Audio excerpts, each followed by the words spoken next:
programa Mais Saúde está começando. Hoje o tema é sobre acessibilidade e autismo. E para isso eu vou entrevistar a coordenadora do curso de terapia ocupacional da Faculdade São Camilo, a doutora Celina Bertalotti, que vai falar um pouco para a gente sobre a acessibilidade, como é que está a acessibilidade aqui em São Paulo. Se você sabe o que é acessibilidade ou não sabe, hoje você vai ficar sabendo um pouquinho mais no nosso programa. E sobre o autismo, principalmente com as crianças, como que diagnostica, qual é o papel do terapeuta ocupacional nessas situações. Então, vale a pena conferir.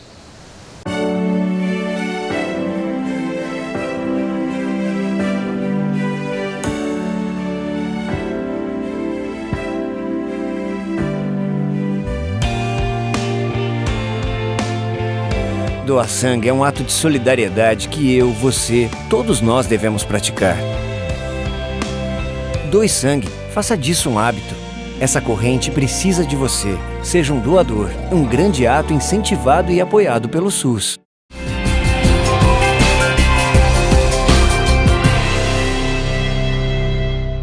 Bom, nós estamos aqui com a professora Celina, que é coordenadora da terapia ocupacional aqui da Faculdade São Camilo.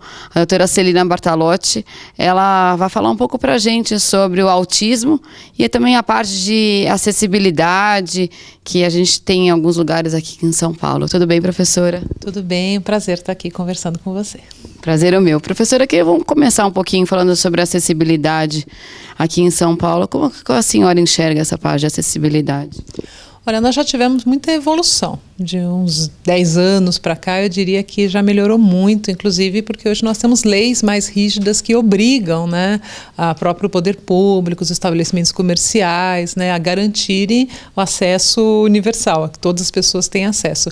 Mas ainda é uma situação que eu diria bem longe da ideal. Então, se você pega o centro, as regiões mais nobres da cidade, certamente a gente tem uma condição de acessibilidade, eu diria, não sei se boa, mas pelo menos razoável. Quando você vai se afastando para a periferia, essas condições elas vão ficando muito precárias, não é? Isso tanto para a parte de deficientes, quanto a parte de deficientes visuais, que eu digo, quanto para as pessoas para se locomoverem com cadeirantes? Sim, porque quando a gente fala de acessibilidade, acho que é interessante essa sua pergunta, porque a acessibilidade ele é um conceito muito amplo. Geralmente, quando a gente fala de acessibilidade, as pessoas pensam de cara em arquitetura, né? Em rampa, em porta alargada, em espaços para a cadeira de rodas passar. Mas a acessibilidade é muito mais que isso, né? Envolve, sim, as mudanças arquitetônicas, mas envolve também outros recursos. Então, você falou, por exemplo, de pessoas com deficiência visual, né? Essas pessoas precisam, por exemplo, daqueles pisos, né? Para que eles possam, utilizando a sua bengala, ter independência para se locomover, precisam de cardápios em braille, as pessoas com deficiência auditiva precisam de sintetizadores de voz para usar um telefone, por exemplo, como é que uma pessoa surda utiliza um telefone, né? Então nós temos que pensar em diversos níveis de acessibilidade, né? E o que é interessante a gente pensar é que existe a lei, né? Então a lei determina realmente algumas condições, mas para além da lei, para dizer assim, está a própria disposição das pessoas, né? Porque é preciso que toda a comunidade, toda a sociedade entenda que promover acessibilidade é garantir direito. Então não é nenhum favor que eu faço para um cadeirante, né? Quando eu arrebaixo a porta da minha loja para uma cadeira entrar, ou quando eu faço um cardápio em braille no meu restaurante. Eu estou garantindo um direito, né? Então acho que isso que talvez seja o maior entrave que nós temos hoje, é as pessoas entenderem que garantir a acessibilidade é garantir cidadania. E garantir a qualidade de vida dessas pessoas. Com certeza, né? Lógico, a qualidade de vida, o direito de ir e vir, né? Que andar para deficientes visuais, andar em calçadas que não tem o piso adequado, né? Ou mesmo pegar uma bula de remédio, né, que tem toda a parte, o elevador, hoje a gente sabe que os elevadores têm isso facilita muito a vida deles, né? Facilita, claro, e a gente vê na cidade situações absurdas, né, como os pisos pelotais que a pessoa vai andando e termina num poste, numa marquise, num muro, quer dizer, então você percebe que ainda falta muito, né, ou a pessoa tem o piso e a pessoa vai reformar o prédio com a caçamba em cima do piso, né, então isso, a gente percebe que ainda falta muito as pessoas entenderem e respeitarem adaptarem essas estratégias de acessibilidade que já existem em algum, pelo menos uma parte da cidade. Não é? Você acha que o nó está onde? O nó? Olha, eu acho que o nó está realmente no que a gente chama da atitude das pessoas. Eu acho que o nó está aí. Porque a legislação é boa.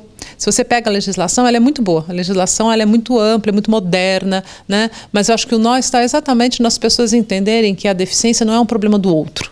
A deficiência que pena, azar seu, né? Ou que pena que eu tenho de você, coitadinho, cadeirante, que tem que sair de casa, né? As pessoas precisam parar de pensar isso. A deficiência é uma questão da sociedade, né? Ela é uma questão... São pessoas que moram na sociedade e todos nós estamos sujeitos, ou nós temos nossos pais que idosos podem precisar, ou, quer dizer, faz parte da diversidade humana, né? As pessoas com deficiência não são melhores nem piores que ninguém, elas são parte da sociedade. Então, para mim, a minha percepção é que o nó está na atitude das pessoas em relação a isso. Muitas pessoas ainda não entendem o que é a questão de um direito e que não um favor, uma caridade que se faz.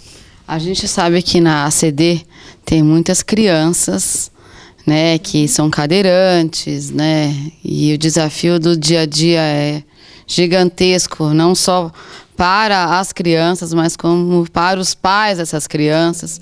E eu sei que a senhora trabalhou com essa parte de acessibilidade mesmo em escola, e eu queria que você contasse para a gente um pouco dessa experiência, como é que é ter uma criança especial, né, pela deficiência dela como cadeirante dentro de uma escola.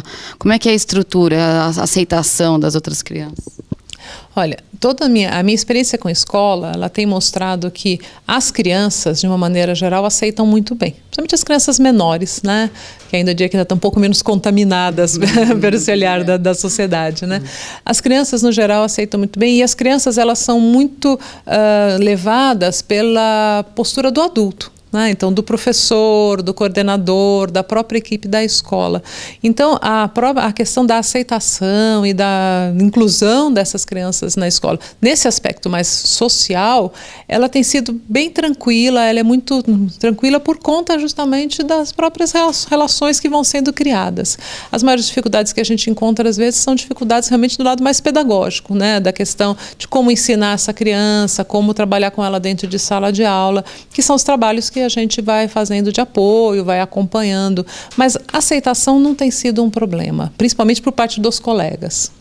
Os colegas acabam até se divertindo, então, com a cadeira de rodas? É verdade. Eu tenho uma experiência, uma criança com cadeirante, né, uma criança com cadeira de rodas que eu acompanhei, que eu fiz todo o trabalho de inclusão dessa criança na escola, já faz um tempo.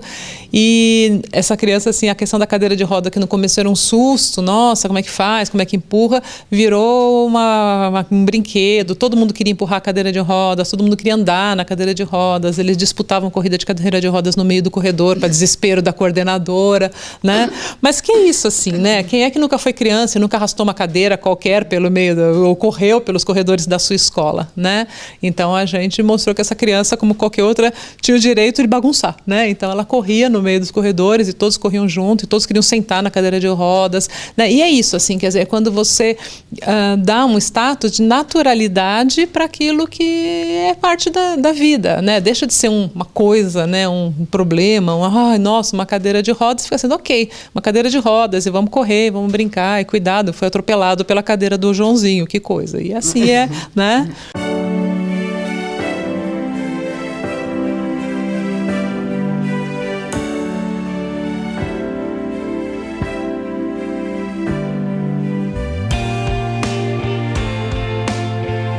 Doar sangue é um ato de solidariedade que eu, você, todos nós devemos praticar. Doe sangue, faça disso um hábito.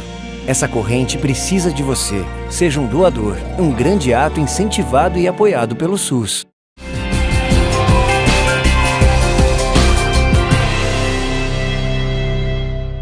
Doutora, eu queria saber qual é o papel, então, do terapeuta ocupacional dentro desse parâmetro todo? Então, na verdade, assim, o que nós fazemos, né? O terapeuta ocupacional é um profissional que trabalha exatamente na busca da superação desses obstáculos, né? Porque o nosso olhar está muito voltado para o cotidiano da pessoa, ou seja, para as atividades que a pessoa deseja, que ela precisa fazer, que são a sustentação do nosso cotidiano, desde comer, se cuidar, tomar banho, se vestir, trabalhar, ir para a escola, dançar, quer dizer, quais são as atividades que dão sustentação para o nosso cotidiano, né? O que a gente quer fazer, o que a gente precisa fazer. Então, o terapeuta ocupacional, ele trabalha exatamente criando estratégias para que esses obstáculos sejam superados. Ou estratégias no sentido do desenvolvimento de habilidades, o sujeito desenvolver habilidades, ou estratégias no sentido do desenvolvimento de tecnologias, que a gente chama de tecnologias assistivas, de adaptações, de tecnologias para que essas pessoas possam, com algum tipo de auxílio, fazer as coisas que elas querem. Por exemplo, uma pessoa que não consegue segurar, uma criança que não consegue segurar um lápis. Então, a gente desenvolve uma tecnologia, um adaptador que coloca esse lápis na mão dessa criança para que ela possa escrever como qualquer outra. Então, o nosso objetivo é sempre a superação dos obstáculos para que as pessoas possam desenvolver suas atividades no cotidiano. Isso para qualquer movimento? Para qualquer tipo de limitação, qualquer tipo. Nós trabalhamos com pessoas com alterações físicas, com alterações psíquicas, com alterações cognitivas, do desenvolvimento, do envelhecimento, questões sociais, né? Então, a gente sempre diz assim, eu costumo dizer assim, que onde existe uma pessoa que deseja fazer alguma coisa e que não consegue fazer isso sem ajuda, aí cabe um terapeuta ocupacional, para ajudá-la a encontrar formas de fazer o que ela deseja. E os alunos, quando entram para a faculdade de terapia ocupacional, eles têm noção da importância que eles têm na vida de cada um? Olha, eu acho que todo mundo, acho que quando entra na faculdade a gente entra com uma coisa muito sonhadora e a gente entra com uma breve ideia daquilo que vai ser, né?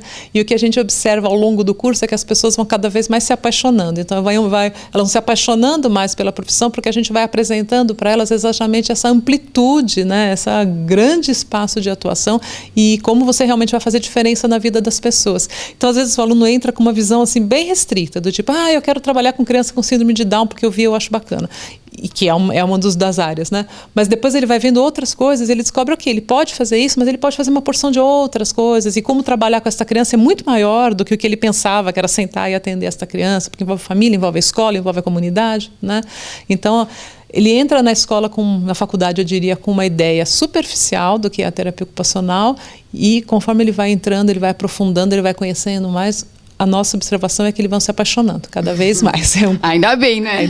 Eu sou suspeita, eu acho um curso apaixonante, eu acho muito delicioso. E você trabalha com todas as idades, né? Porque todas as idades têm limites, né? Todas, trabalhamos desde o bebezinho recém-nascido, que teve um problema do parto, ou que tem alguma alteração, até um idoso, até com os cuidados paliativos, então quando aquela pessoa que já não tem mais nenhuma indicação terapêutica, né? Já está no processo de final de vida, também com essa pessoa nós podemos trabalhar, né, no sentido de qualidade de vida, de construção de um espaço de finalização da vida com qualidade, com dignidade, né?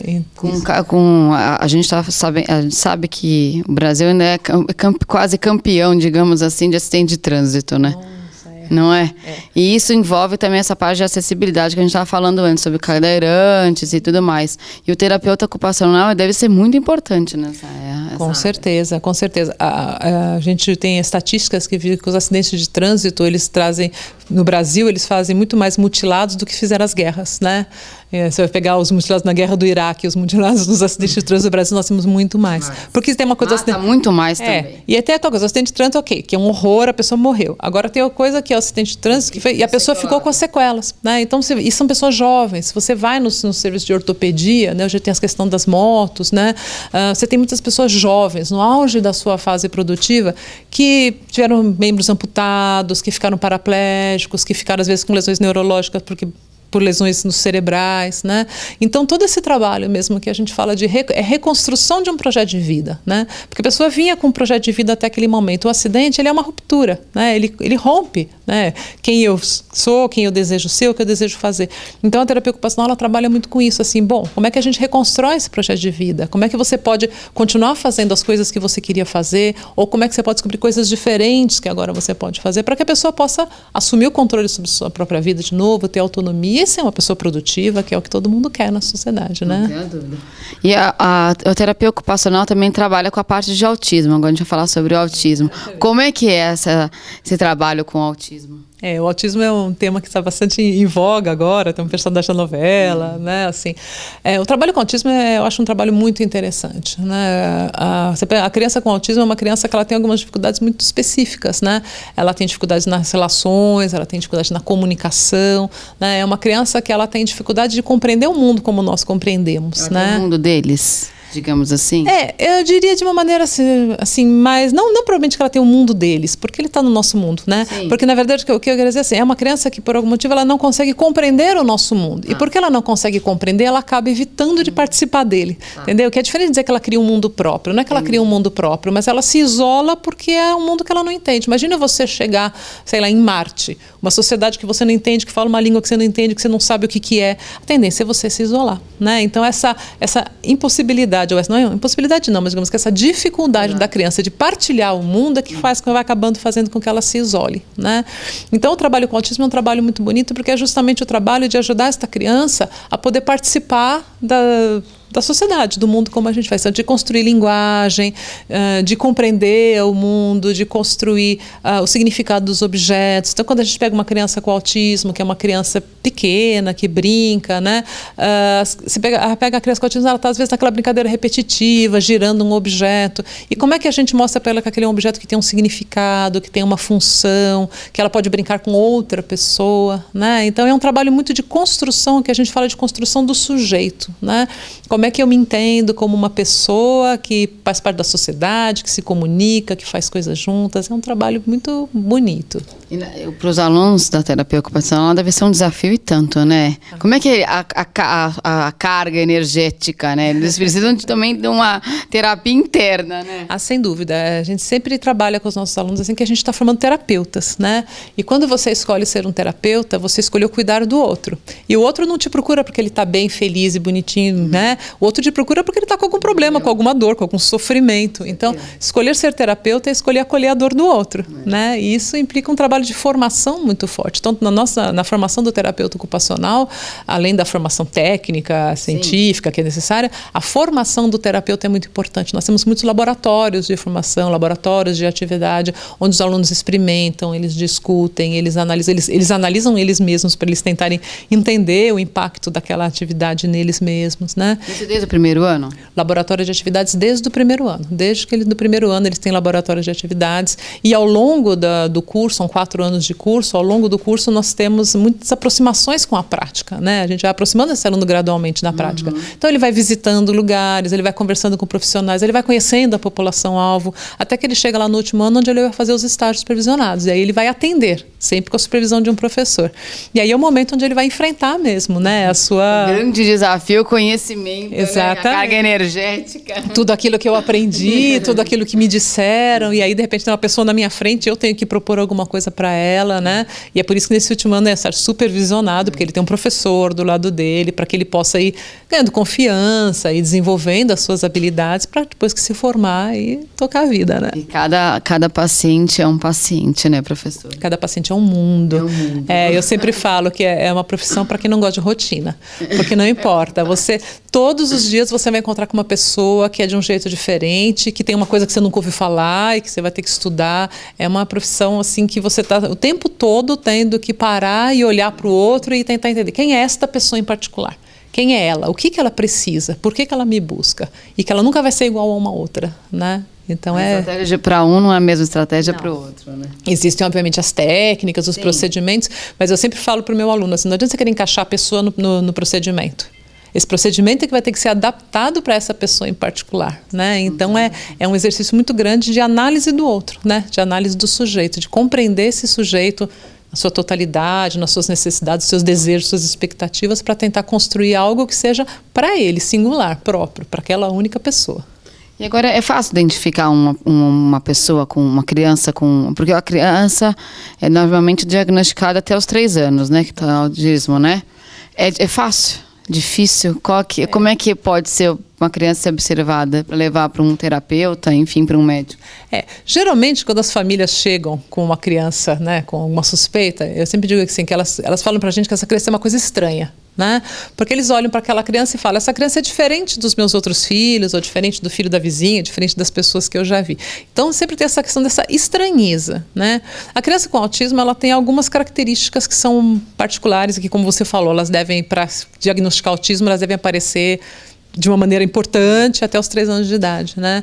Que é a dificuldade no relacionamento interpessoal, ou seja, aquela criança que não te olha no olho, aquela criança que não gosta de colo, que não gosta de contato, né? Mas criança que não desenvolve linguagem, ou que desenvolve uma linguagem muito ruim, muito pouco comunicativa, né? Então, uma criança que, por exemplo, tem alguns sinais que são muito tradicionais, assim, por exemplo, que fala assim, uma criança que usa o outro como um objeto, né? Então, a criança, você percebe que aquela criança, ela não te considera, naquele momento, você não é para ela uma pessoa, você é uma ferramenta. Ela quer abrir a porta, ela pega a sua mão e leva até a maçaneta. Você abriu a porta, você não existe mais. Você, quer dizer, então são tem isso? Tem. São alguns traços, existem alguns checklists que a gente fala, né?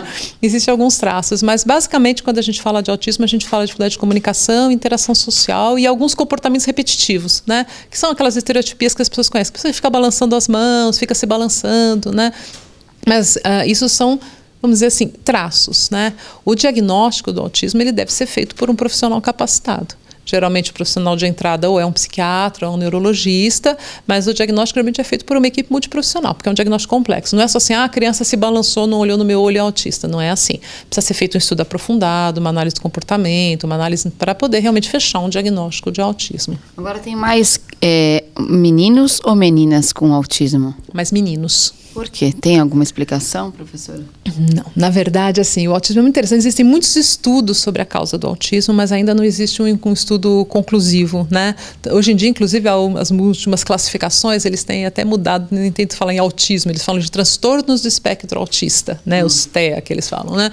Porque tem muitas condições, né? Então, assim, as experiências clínicas mostram que são mais meninos, mostram que a gente tem um número maior de meninos do que meninas. E inclusive, já se tentou fazer pesquisas do tipo, será que tem alguma ligação com o cromossomo sexual? É algo que ligado ao sexo, né? O cromossomo ligado, mas não se tem nenhuma indicativa ainda, não.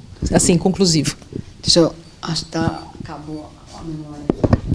Não é a entrevista. Bom, professora, eu queria saber, o tratamento do autismo, existem várias linhas de tratamento ou é uma linha só? Que a gente sabe que a psicologia, eu sei que tem, né? Então, no autismo existe isso?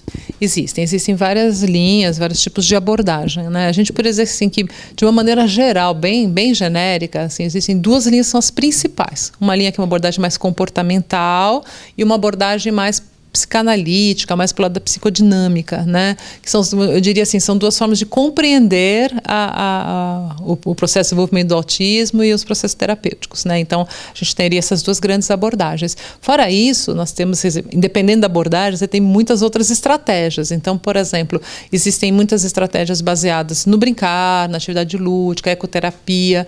Existem estudos que mostram resultados muito bons no trabalhos com autismo com animais.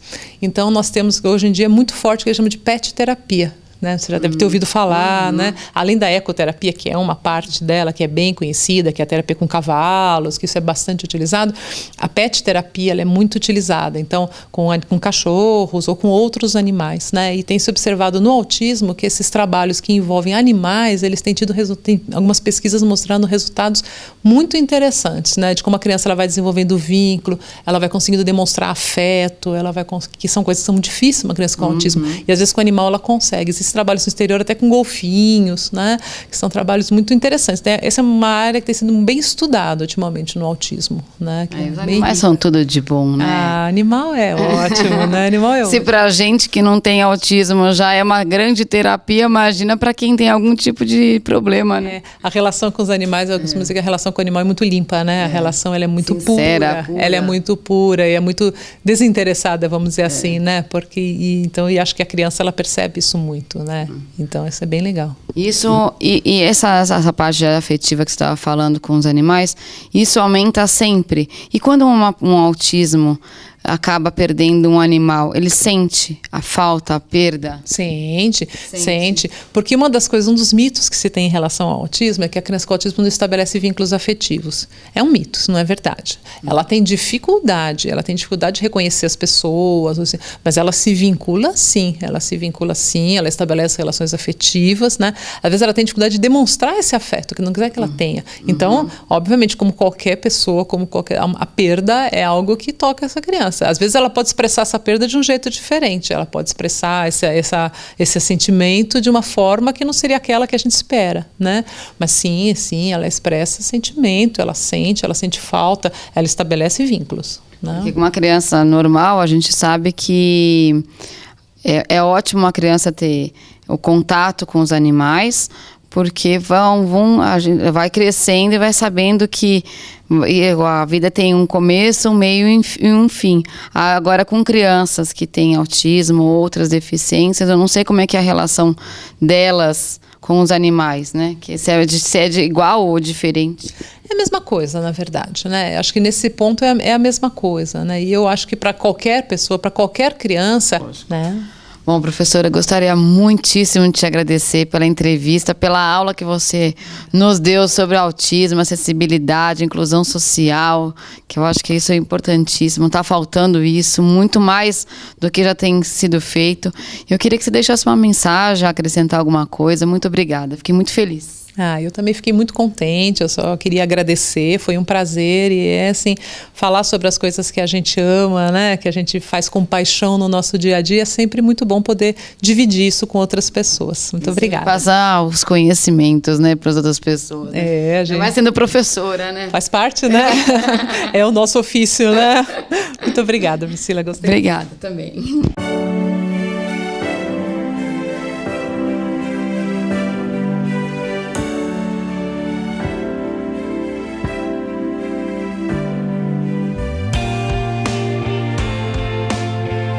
Doar sangue é um ato de solidariedade que eu, você, todos nós devemos praticar. Doe sangue, faça disso um hábito. Essa corrente precisa de você. Seja um doador, um grande ato incentivado e apoiado pelo SUS.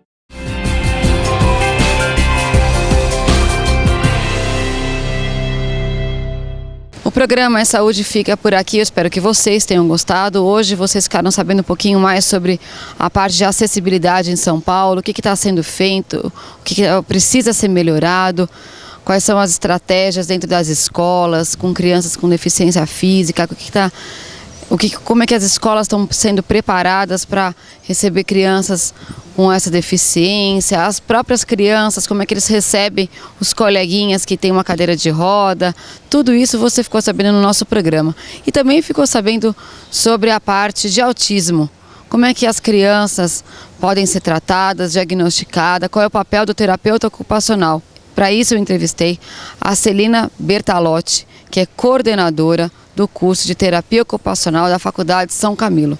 Ela explicou para a gente um pouquinho sobre isso, sobre esses dois temas importantes. Então, espero que vocês tenham gostado. E se você quiser mandar uma sugestão, fazer uma crítica, um elogio, o e-mail é maissaudetv9@gmail.com. Espero vocês no próximo programa. Até lá!